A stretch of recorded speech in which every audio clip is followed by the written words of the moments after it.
একটা জিনিস আসলে বাংলাদেশে কখনো পরিবর্তন হয় না, এটা আমি খুব স্পষ্ট খেয়াল করছি যে যখন কোনো ঘটনা ঘটে তখন সেই ঘটনা নিয়ে নগদেই যে অ্যাকশন হয় এটা সারা বছর হয় না।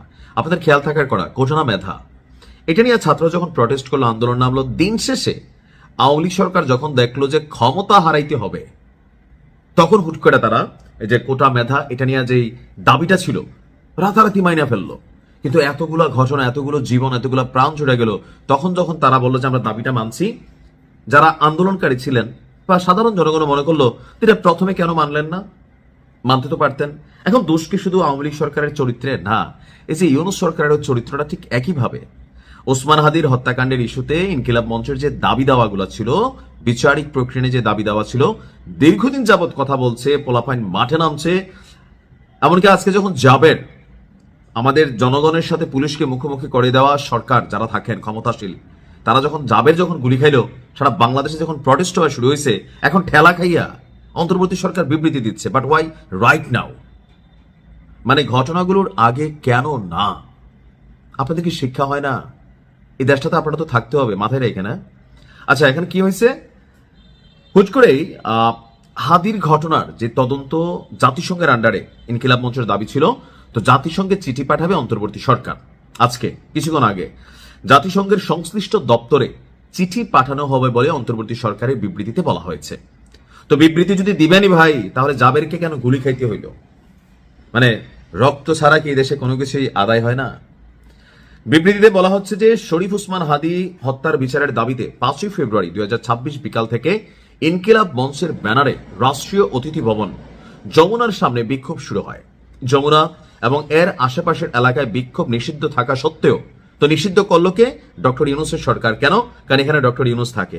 তো আওয়ামী লীগের সময় তো একই সিস্টেম ছিল, তখন মনে হয় এখানে নিষিদ্ধ ছিল না, বা থাকলেও ওই যে ক্ষমতাশালী যারা রাষ্ট্রের প্রধান ক্ষমতাশালী তাদেরকে নিরাপত্তা দিতে হবে আমাদের টাকা দিয়েই।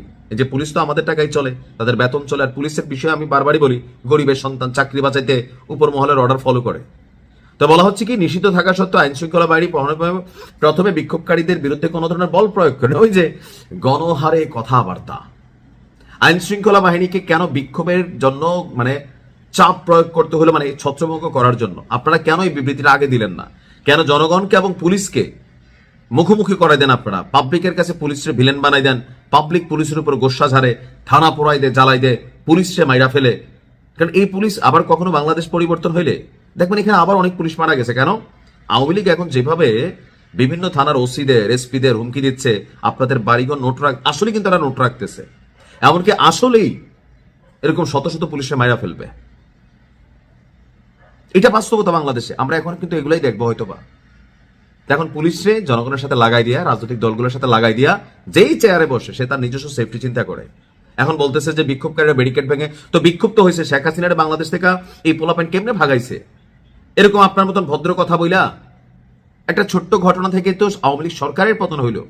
তাহলে আজকে আপনারা বলতেছেন যে জল কামানের উপর উঠে গেলে আইন শৃঙ্খলা বাহিনী পরিস্থিতি নিয়ন্ত্রণে আনতে গিয়া সাউন্ড গ্রেনেড ব্যবহার। সরকার স্পষ্টভাবে জানাচ্ছে যে আইন শৃঙ্খলা বাহিনী কোনো ধরনের গুলি ছোড়েনি। তো জাবের কিভাবে গুলি খাইলো? তাহলে এখানে থার্ড কোনো পার্টি ঢুকলো? তাহলে আপনারা কেন এই সিচুয়েশনটা তৈরি করে দিলেন যে এরকম সিচুয়েশনে রাজনৈতিক ফায়দা এখানে নেবে, ডিসঅ্যাডভান্টেজ দেবে?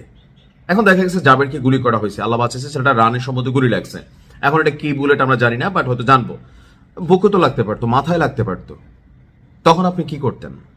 মানে যা আছে আপনাদের সিস্টেম খালি রান হইলে হয়েছে, আমরা গরিব বাঙালি, আমরা এরকম ঘটনাতে মরবো, মাইকটারি খাবো, তারপর আপনারা বিবৃতি দিবেন। আমি মনে করি যে দেখেন কোনো রকম পরিবর্তন হয় নাই।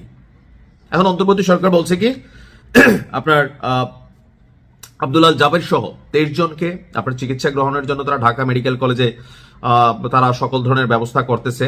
আর 8 ফেব্রুয়ারি জাতিসংঘের সরকার চিঠি পাঠাবে। সরকার শরীফ ওসমানের বিচারের জন্য স্পষ্টভাবে বদ্ধপরিকর। তো এইসব মানে কূটনৈতিক ভাষা শুনলেই মাঝে মাঝে জিদ ওঠে। জাতিসংঘের অধীনে তদন্ত পরিচালনা আইনগত দিক সরকার গভীরভাবে পর্যালোচনা করছে, কচু করতেছে। আপনি যাই দেখেন কেউরই কোনো খবর নাই। পর্যালোচনা করতেছে কে? এটি বাংলাদেশের মানুষ বোঝে ভাই। ডক্টর ইউনূস আঙ্কেল, আপনার বোঝার কিন্তু বিষয়, জাতি এগুলা বোঝে, পাবলিক এখন আর ব্যাক খেল নাই।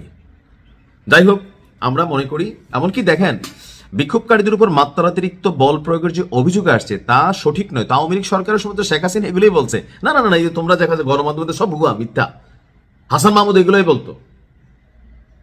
একই কথা, কিসের পরিবর্তন আপনি এখানে দেখছেন?